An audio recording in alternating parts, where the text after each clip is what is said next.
good time, the daughter whatever they wanted, and etc., etc. Around 9 o'clock,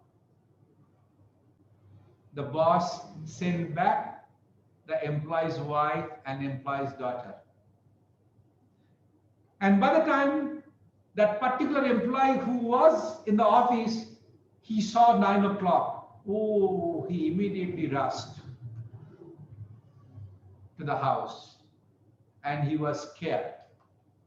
So when he went to the house, he thought his wife is going to scold him. You know what his wife told him? Your boss was so nice that he took us to the shopping mall. That's the characteristic of emotional, intelligent leader. He understood that his employee is busy. So he left the office and he took care of the employee's family. And that's called the effectiveness of emotional intelligence. So EI leadership, look at one side, brain and heart. So maybe you have a colleague who seems allergic to the phrase thank you. Now, how many of you, when you are at home, when your parents give you a glass of water and tell them, Dad, Mom, thank you?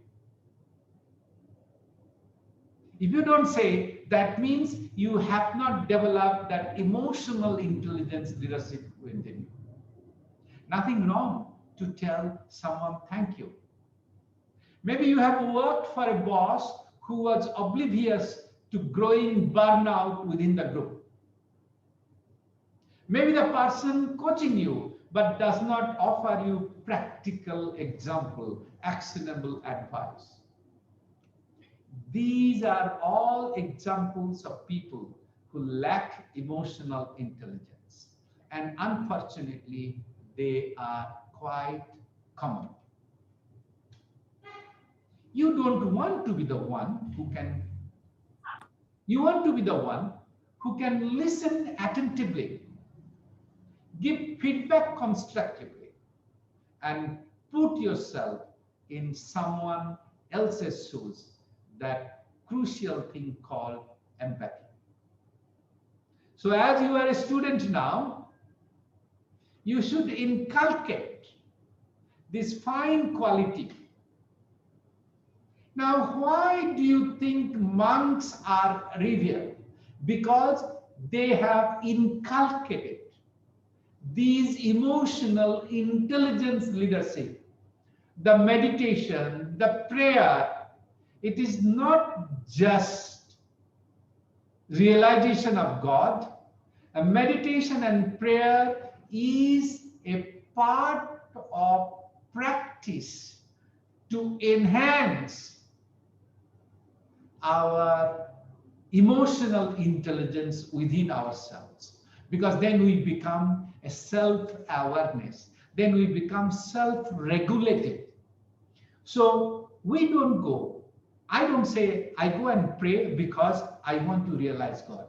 I don't pray because I want something. I pray that how I can build a good character within myself. So emotional intelligence leadership is nothing but building a character, human character. And that character is nothing but building emotional infrastructure. So the abilities are part of emotional intelligence, a quality that distinguishes great leaders from mediocre ones. And this is very important. Now, especially the current digital business area, when we don't see each other, when walls in the organization have come down, and so many of us work on cross-functional teams at high speed. Now, during this kind of situation, we really need to have emotional intelligence in our leadership.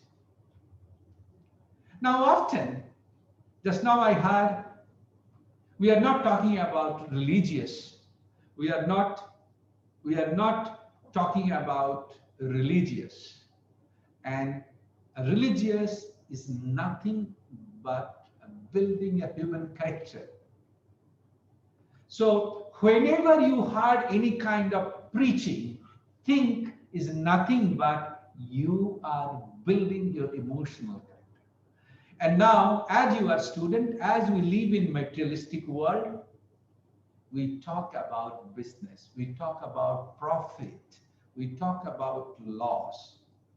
Now, I'll show you the next slide, how very important to be a successful entrepreneurs, how important it is that the brain and the heart should be connected each other.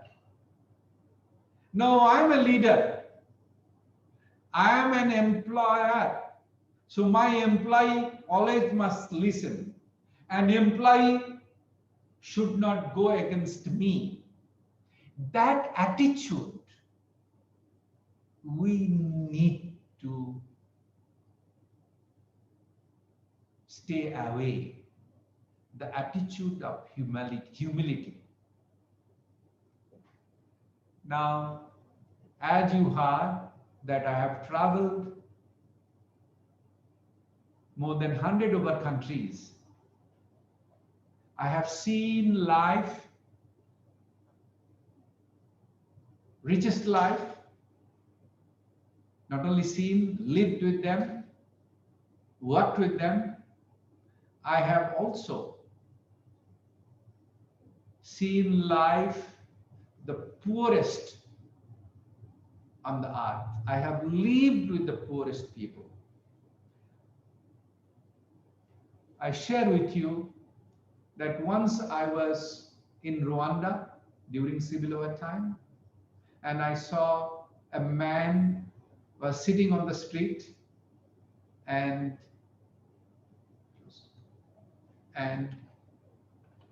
sitting on the street, and I gave him a biscuit.